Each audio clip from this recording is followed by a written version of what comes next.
I would have to trust that one day my time would come again to actualize the full dream. That time did finally arrive.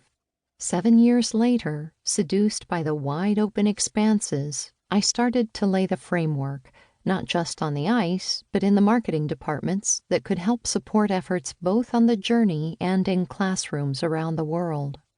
I would no longer wait for those who dared not step into the future. With no aspirations for a solo crossing, I began to think of a teammate. I immediately thought of Liv, remembering how beautifully she had executed her South Pole expedition. I have often joked that if one is seeking success in the polar regions, partner with a Norwegian. And in this case, it's no joke, and Liv is so much more. Having joined the ranks of Nansen and Amundsen as a skilled, strong skier who executed an almost flawless expedition, and having traveled alone for 50 days, she proved she could be self-sufficient and, just as important, enjoy herself while doing it. These were qualities I felt necessary for a team of just 2. Meeting her for the first time, however, I was totally intimidated, and rather than exuding confidence when I met her at the airport, I became totally shy. Once we began to walk and talk, fortunately my shyness faded and was replaced by excitement of the possibilities we could achieve together. We discovered on our walks that we were both drawn to the outdoors and sport at an early age, and that we both had parents who nurtured their unusual daughters. We discovered that the same books of early polar expeditions had fed our imaginations of beautiful, distant, and vast ice-scapes.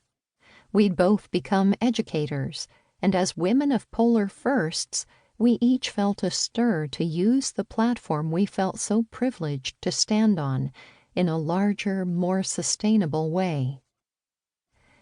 This awakening to pushing boundaries beyond the physical and geographical had started for me after standing at the North Pole in 1986, the first known woman to do so. I felt a strong pull at the time to use the flurry of attention from my accomplishment to do something within my passion, but bigger than myself and my personal ambitions.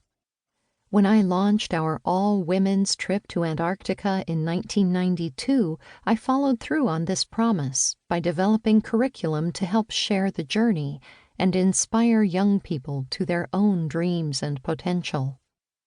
While listening to Liv talk about her feelings coming home from her solo journey and how she felt similar desires to broaden the work beyond herself, I knew she was beyond perfect as a teammate for the biggest challenge of my career. These similarities began to forge our friendship with a bedrock foundation of certainly our passions, but also now of a larger purpose. Liv's account of her time on the ice gives the listener a solid sense of the woman I have been fortunate to travel with on many expeditions for more than 2 decades.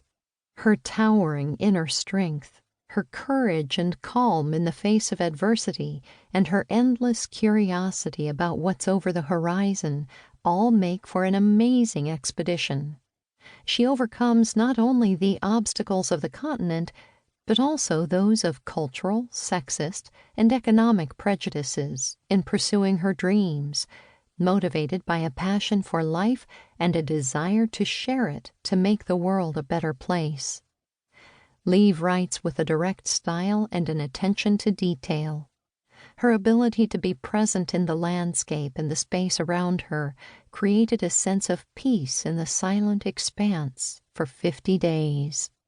This can belie the hazards and the margin of error of being alone, but it speaks volumes to her comfort in wild spaces and with herself. Liv's story, like her place in history, will stand the test of time.